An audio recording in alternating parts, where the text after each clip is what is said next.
जो है वैसे तो कक्षा 8वीं का प्रथम पाठ है ये, लेकिन ये सभी वर्ग के लिए है।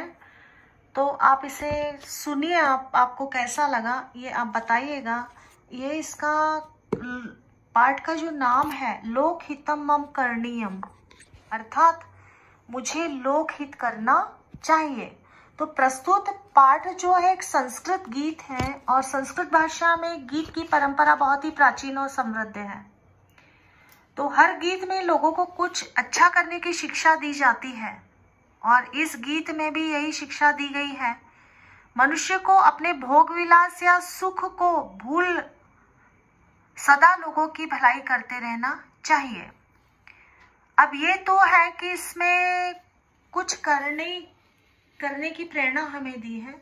बहुत से संस्कृत के ऐसे गीत हैं या ईश्वर की स्तुति है या ईश्वर के जो प्रत्येक कार्य है उनकी सराहना है। जैसे मैंने मधुराष्टक डाला था, तो मधुराष्टक जो था वो भगवान कृष्ण के बारे में बताया गया कि उनका हंसना भी बहुत मधुर है, उनके नेत्र वो भी मधुर है।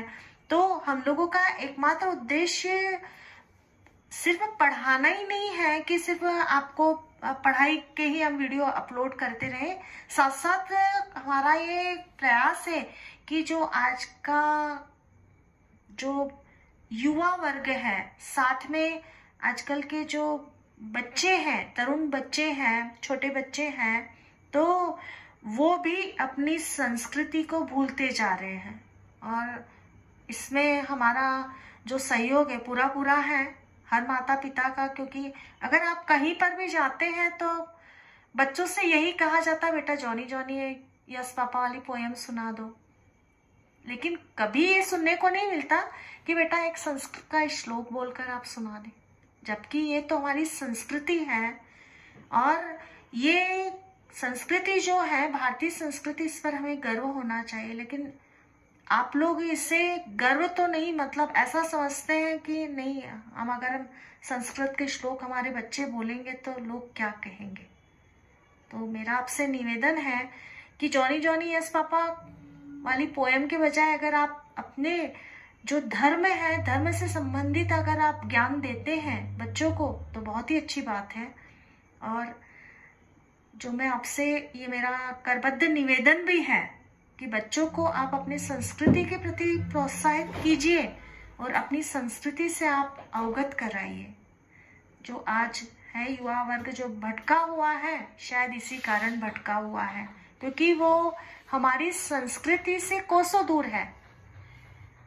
अगर आप उसे श्लोक, आज बड़ा बच्चा भी है, 16-17 वर्ष का भी है, तो आप उससे पूछ लीजिए कि कोई श्लोक जो है वो बोलना है, आरती करने के बाद कौन से श्लोक बोले जाते हैं, तो उसे ये ज्ञान नहीं है कि क्या बोलना है, क्या करना है, नहीं करना है। तो बस मेरा करबद्ध निवेदन करते हुए मैं इस पाठ को मैं समझा रही हूँ। ये सभी वर्ग के लिए है। आपको कैसा लगा आप हमें बताइएगा। जैसे यहाँ दिया गया है कि मनसा सततम स्मरणीयम, वचसा सततम वदनीयम, लोकहितम मम करणीयम, लोकहितम मम करणीयम। मतलब मन में हमेशा स्मरण करते रहना चाहिए। स्मरण करते रहना चाहिए मतलब शुभ संकल्पों के प्रति, शुभ संकल्पों के प्रति, आप शुभ कार्यों के प्रति आप संकल्प करते रहें, सोचते रहें और उनका स्मरण करते रहें। वाणी से हमेशा बोलना चाहिए और मुझे लोकहित करना चाहिए। मुझे लोकहित करना चाहिए मतलब मुझे लोगों के हित में, भलाई में मुझे क्या करना है, सदैव मुझे उसमें प्रयत्नशील रहना चाहिए। फिर न भोग भावने रमणीयम, न च सुख शयने शयनीयम, अहर्निशम जागरणीयम, लोकहितम मम करणीयम, लोकहितम मम करणीयम। तो मुझे भोग भवन में रमण नहीं करना चाहिए। भोग भवन से मतलब है कि अगर आपके पास धन संपत्ति है तो ऐसा नहीं कि आप उसका अनुचित प्रयोग करें। तो जहां हित में, अगर आपका जो धन है उसे आप लोक हित में आप लगाते हैं, आप लोक हित में लगाते हैं तो साथ साथ अपने बच्चों को भी, चाहे वो छोटे हो या युवा वर्ग हो, आप साथ में जब आप लोकहित करते हैं, कोई अच्छा कार्य करते हैं, तो अपने बच्चों को सदैव साथ में रखिए आप, जिससे वो प्रेरित होंगे। तो अपनी धन संपत्ति है, धन संपत्ति ना है, आपके पास अच्छे विचार हैं, तो भी उसे आप लोकहित में लगाइए। और ना ही हमें सुख की शैया पर सोना चाहिए। सुख की शैया नहीं कि भाई बहुत अच्छे बिस्तरों पर, सुख की शैया से तात्पर्य यहाँ पर है कि अगर आप शयन भी करते हैं तो शयन करने से पहले भी आप लोकहित के लिए आपको क्या करना है, ये सोने से पहले भी आप ये संकल्प करें, उठने पर भी आप संकल्प करें।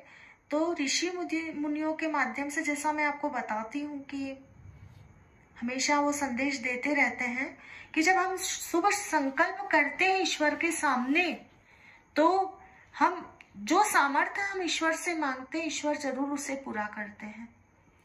तो यहाँ पर है कि आपके सामर्थ्य के अनुसार ईश्वर आपको जरूर अच्छे कार्य करने के लिए जो आप मांगेंगे वो निश्चित ही आपको देंगे। मुझे दिन रात जागते रहना चाहिए। दिन रात जागते रहने से मतलब है कि अच्छे कर्म के प्रति अगर हम कहीं कुछ गलत करने भी जाते हैं तो तुरंत हमें अपने मन को महत्व नहीं देना है। अगर मन का मान लिया आपने तो वह आपको आगे बढ़ने नहीं देगा, क्योंकि मन तो जो चाहे वो करवा लेता है। तो यहाँ मन पर आपको नियंत्रण रखना है। दिन रात जागते रहने से तात्पर्य है कि मन पर आप नियंत्रण रखिए।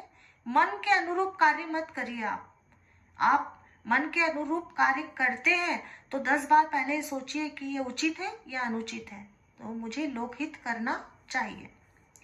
फिर न जातु दुखम गणनीयम न च नीच सौख्यम मननीयम कार्य क्षेत्रे त्वरणीयम लोकहितम करणीयम मनसा सततम स्मरणीयम।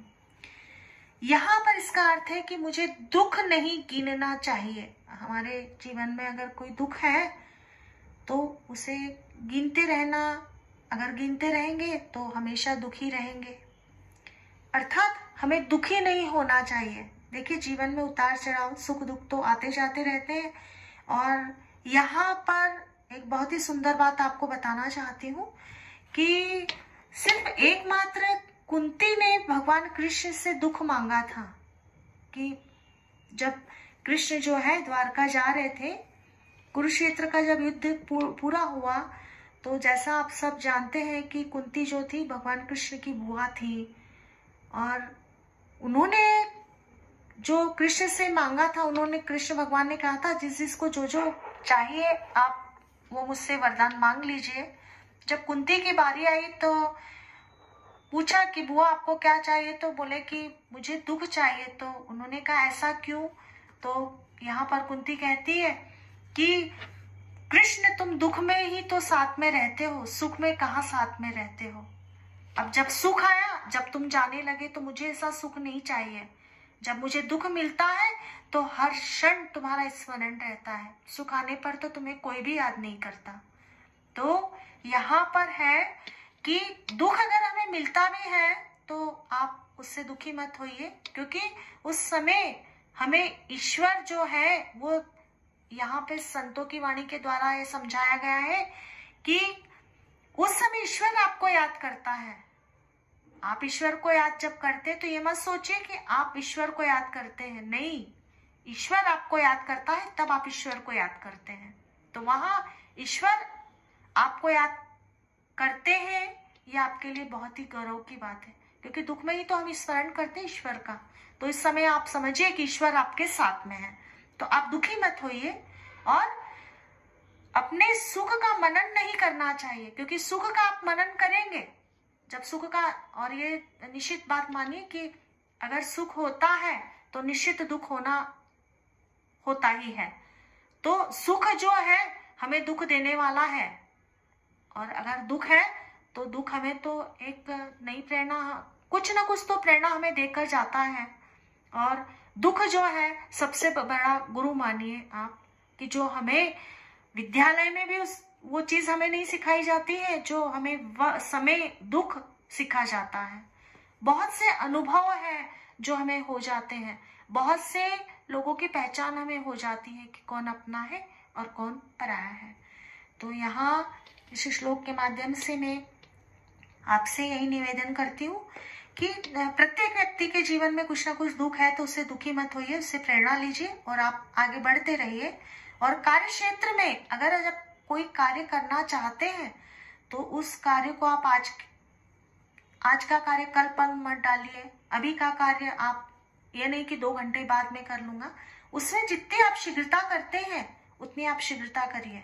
इसको भी मैं एक उदाहरण के माध्यम से आपको समझाती हूँ।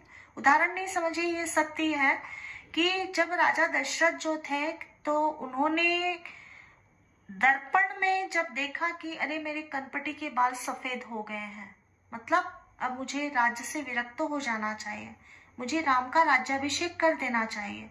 तो यहाँ कुलगुरु वशिष्ठ जी को बुलाया गया और पूछा गया, तो उन्होंने कहा कि कर दीजिए आप राज्याभिषेक। तो यहाँ राजा दशरथ ने कहा नहीं, आज तो नहीं करूंगा, कल करूंगा। अब कल करने का आप परिणाम तो जानते ही हैं कि प्रभु को वनवास हुआ। वह तो एक नर लीला थी और उनका जन्म तो राक्षसों का नाश करने के लिए हुआ था। लेकिन यहाँ एक संदेश भी है कि आज का काम कल कौन सी स्थिति निर्मित होगी, आप उस कार्य को कर पाएंगे नहीं कर पाएंगे। तो इसलिए हमें जो हम कार्य करते हैं, कोई भी कार्य क्षेत्र है, तो हमेशा उसमें शीघ्रता करनी चाहिए और हमें हमेशा लोकहित करना चाहिए। फिर है दुख सागरे तरणीयम, कष्ट पर्वते चरणीयम, विपत्ति विपिने भ्रमणीयम, लोकहितम करणीयम, मनसा सततम स्मरणीयम। तो यहाँ इसका अर्थ है कि मुझे दुख के सागर को तैरना चाहिए। दुख का सागर से मतलब कि जो संसार सागर है ये एक समुद्र से कम नहीं है, क्योंकि आप जितनी इसकी गहराई में जाएंगे तो गहराई में जाने के बाद कुछ ना कुछ तो आप प्राप्त करेंगे ही सही। क्योंकि अगर समुद्र की गहराई में हम जाते हैं तो जितनी गहराई में, अगर हम पूरी गहराई में जाते हैं तो मोती ही लेकर के आते हैं हम। तो यहाँ पर है कि दुख के सागर में हमें तैरना चाहिए, उससे घबराकर हमें भाग नहीं जाना है। अगर आप तैरते हैं तो कुछ ना कुछ तो आप प्राप्त करते ही हैं, और कुछ ना कुछ से मतलब ये है कि आप निश्चित ही उन्नति के पथ की ओर आप अग्रसर हो जाते हैं। कष्ट के पर्वत पर चढ़ना चाहिए। कष्ट का पर्वत, यहाँ कष्ट को जो है पर्वत की संज्ञा दे दी गई है, क्योंकि जो कष्ट है, दुख है, वो किसी पहाड़ से कम नहीं है। जब आप उस पर चढ़ने का प्रयास करेंगे तो अनेक कठिनाइयों का सामना होगा। आप चढ़ेंगे, फिर उससे फिसलेंगे, फिर आप चढ़ने का प्रयास करेंगे। तो यहाँ पर कहा गया है कि कष्ट के पर्वत पर चढ़ना चाहिए, मतलब अगर दुख आता है तो उससे भागना नहीं है, आप उस दुखों का आप सामना करें। फिर है विपत्ति के वन में भ्रमण करना चाहिए। विपत्ति, अब यहाँ देखिए बहुत ही सुंदर चीज बता दी कि दुख को सागर की संज्ञा दी है, कष्ट को पर्वत की संज्ञा दे दी गई है, और विपत्ति को वन जंगल की संज्ञा दे दी गई है। तो यहाँ देखिए आपकी व्यक्ति जब जन्म लेता है तो अकेला ही जन्म लेता है, फिर अकेला ही जब उसकी मृत्यु होती अकेला ही जाता है। अगर उसके सामने कोई दुख विपत्ति भी है तो उसे अकेले ही फेस करना होता है। तो यहाँ विपत्ति जो है एक जंगल की भांति है, जंगल की संज्ञा है कि यहाँ विपत्ति के वन में भ्रमण करना चाहिए। क्योंकि जब आप वन में भ्रमण करेंगे तो जंगल में भ्रमण करेंगे तो कहीं न कहीं आपको फल फूल भी मिलेंगे, कहीं आपको कांटे भी मिलेंगे, कहीं आपको फल भी मिलेंगे। तो आप निरंतर विपत्ति का सामना आप करते रहें, और जब विपत्ति का सामना आप करेंगे तो जब आप फल मिलेंगे, आपको फल से तात्पर्य है कि जब आप अच्छे कर्म करेंगे तो उसका अच्छा फल आपको मिलेगा, तो आपको सुख प्रदान करेगा। फिर अगर आप अच्छे कर्म करते हैं तो आपके अच्छे कर्मों की सुगंध जो है वातावरण में फैलेगी। वातावरण से मतलब है कि जो आपके चाहने वाले हैं, जो आपके सगे संबंधी हैं, जो आपके मिलने जुलने वाले हैं, तो आपकी तारीफ ही करेंगे। तो यहाँ पर जो आपकी तारीफ है तो यहाँ वो एक सुगंध की भांति रहेगी, इसीलिए कहा गया है कि मुझे लोकहित करना चाहिए। और इसका मन में हमेशा हमें स्मरण करना चाहिए कि मुझे लोकहित के लिए क्या करना है। फिर है गहनारण्ये धनांधकारे बंधुजना ये स्थिता गहरे तत्र मया संचरणीयम लोकहितम करणीयम। अर्थात गहन जंगल में, घने अंधकार में और गुफा में जो बंधुजन रहते हैं, मुझे वहां संचरण करना चाहिए। अब यहाँ ये नहीं है कि घना जंगल है और बहुत घना अंधकार है और वहां गुफा में आपके कोई बंधुजन परिजन आपके रहते गुफा में।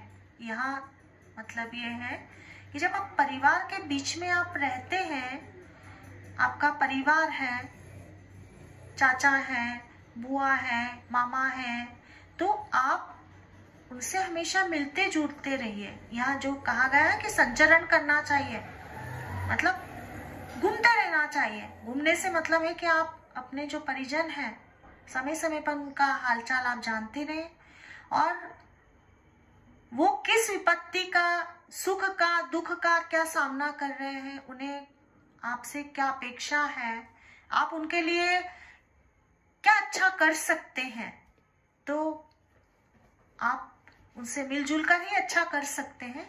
तो यहाँ पे यही कहा गया है कि अगर आपके बंधुजन हैं तो उनसे आप मिलते रहिए और उनके हित में जो कार्य आपको करना है, उनकी जो सेवा आपको करना है, उनके जो दुखों को आप कैसे दूर कर सकते हैं आप करिए।